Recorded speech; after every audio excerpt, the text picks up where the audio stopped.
Hey everybody, this is Jeremy. Hey, I wanted to come out and shoot this video today real quick and just throw out some big thanks and everything to a lot of folks out there.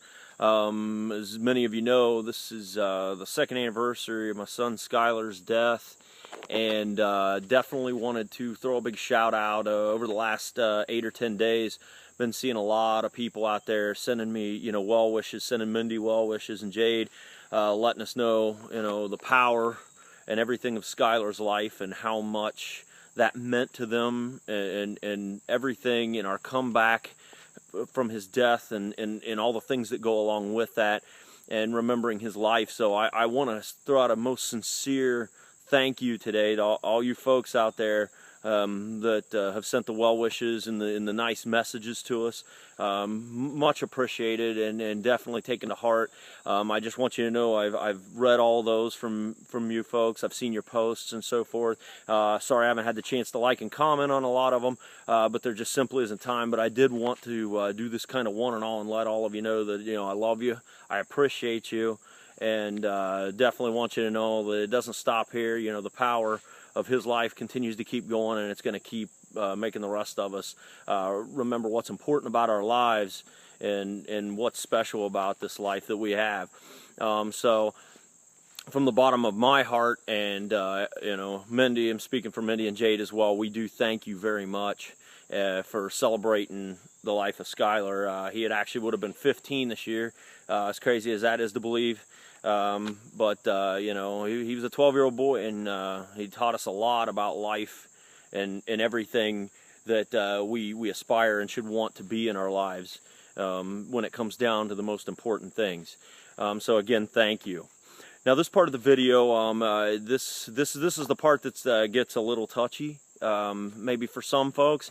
So if you have any real strong religious beliefs, or if there's some things you don't want to hear about some really personal stuff, now would be the time to definitely back out of the video. But if you do want to continue on, definitely please continue on. And I'm going to talk to you about a few things that people have asked me questions about, and other things that I know people have wanted to ask and know about that has never really been discussed. So I wanted to share a little bit of that with you, and why that's important to become great in your life, and why it made Skyler so great, and what definitely improved the quality of mine and my family's life.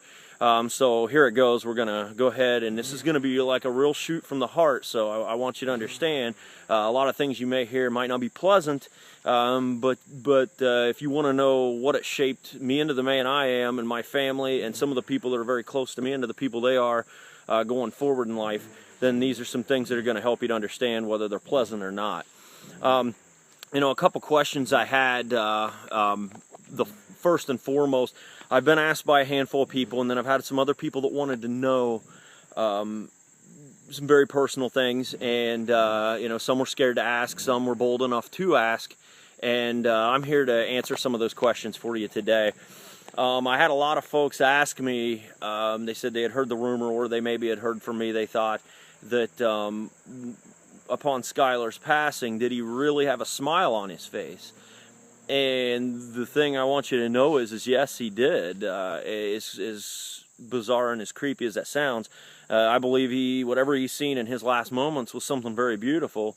And as he panned his eyes across the room, he had a smile on his face as he passed away. So while that's probably tough for some people to hear, it's easy for me to talk about, because I'm confident in myself, and I'm proud of who Skyler was, and still is to this capacity now. And I just want you to know it's something you can be okay with. I'm okay with it, and I want you guys to be okay with it. So yes, he passed very happily, for as difficult as the last 24 hours were.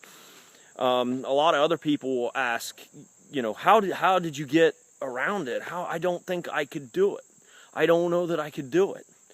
Well, let me tell you something. You would be really, really surprised at what you could do when you were faced with it.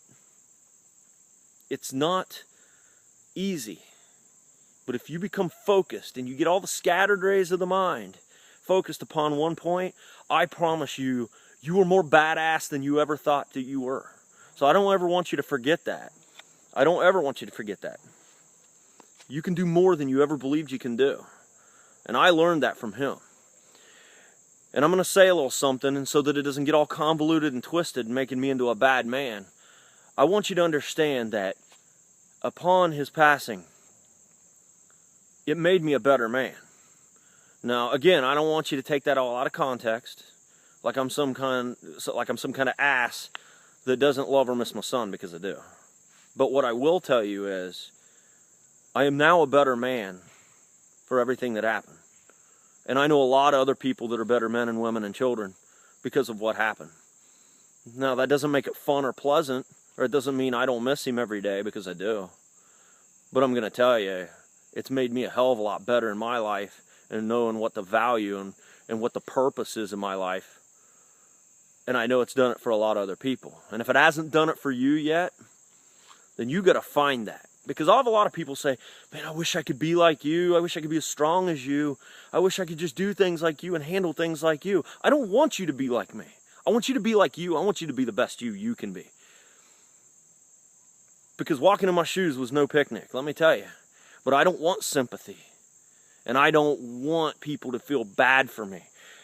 And again, you want to be in the interest of fairness in a shoot interview, shoot video. I still to this day, 50% of the people I knew from before he died, I'll see them in a store from a distance. They'll act like they don't see me. They'll walk the other direction. It's too uncomfortable for them, apparently, to face me and ask me how I'm doing. It just must be too hard. And I'm not hating on you for that if that's you and you're watching this. But what I will tell you is you don't need to be afraid to come up to me and ask me how I'm doing. I'm very comfortable in my skin. That's something I don't have a problem with. So I want you to know, hey, but if you're still uncomfortable and you got to turn the other way, hey, I don't hold it against you. But I do want you to know that I notice. There's a lot of people that just don't even know how to talk to me anymore. And let me tell you, I'm still the same guy that I was before. Just probably a bit improved, because I'm a little smarter and a little wiser. A lot of people's like, how did you survive? How did you survive? What was the setback? Well, I'll tell you what the setback was. The setback was attuned to a high six figures, if you want to talk money. I'll tell you what else it was. It was a setback personally, socially. You don't go places. You got to save all the money you got, because every little bit counts. I'm going to disembowel you with some truth right now. You want to see what I sacrificed? I'll show you what I sacrificed. This is the car that I drove right here.